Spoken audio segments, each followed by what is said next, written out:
Saktinya Yoris dituduh kuasai harta korban usai kasus Subang. Turun pangkat jadi kepala sekolah. Kasus pembunuhan Tuti Suhartini dan Amalia Mustika Ratu di Subang sempat jadi misteri, kini perlahan terungkap. Tuti dan Amalia ditemukan tewas dalam bekas mobil Alphard mereka diparkir di garasi rumah di Subang pada 18 Agustus 2021. Kini polisi telah menetapkan 5 tersangka di balik pembunuhan Tuti dan Amalia. Dikutip dari Tribun Sumsel, usai kepergian Tuti dan Amalia, harta keduanya dikabarkan telah dikuasai satu orang. Hal tersebut dilayangkan oleh pengacara dari Yosef bernama Rahmat Hidayat.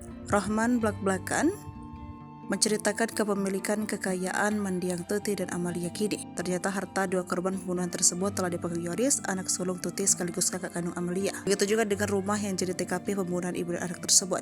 Ditegaskan Rahman, kliennya saat ini sama sekali tidak menguasai harta korban kasus Subang. Bahkan saat hendak masuk ke dalam rumah tinggalnya, Yosef kesulitan lantaran kuncinya dipegang Yoris. Tak hanya rumah, ternyata harta berupa perhiasan milik korban kabarnya juga dipegang Yoris. Hal itu diungkapkan pengacara Yoris selain Anggraini. Yoris kini disebut memegang semua perhiasan yang sempat dipakai Tuti dan Amalia saat pembunuhan. Namun ada alasan mengejutkan di balik aksi Yoris yang memegang semua perhiasan milik ibu dan adiknya. Ternyata perhiasan tersebut diberikan oleh Mimin ke Yoris 3 bulan setelah tragedi pembunuhan terjadi. Kala itu Yoris sempat terkejut karena heran kenapa perhiasan Tuti dan Amalia alias Amel bisa dibawa oleh Mimin. Atas temuan tersebut, Leni buru-buru melaporkan ke penyidik bahwa seharusnya perhiasan korban tidak diberikan ke keluarga melainkan sebagai barang bukti polisi. Lantas, siapa sosok Yoris ini? Pemilik nama lengkap Yoris Raja Amanullah disorot usai kasus pembunuhan ibu dan adiknya Tuti Rahayu dan Amalia Mustika Ratu menemukan titik terang.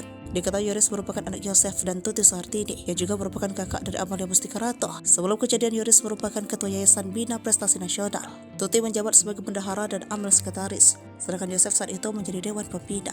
Pasca kasus Subang, Yoris kini turun jabatan menjadi kepala sekolah. Meski turun jabatan menjadi kepala sekolah, namun Yoris mengklaim kepemilikan rumah Tuti Suhartini. Sebagaimana diketahui, kasus ini mulai terkuak saat Danu menyerahkan diri dan membuka rahasia di balik pembunuhan 2 tahun yang sempat menjadi misteri.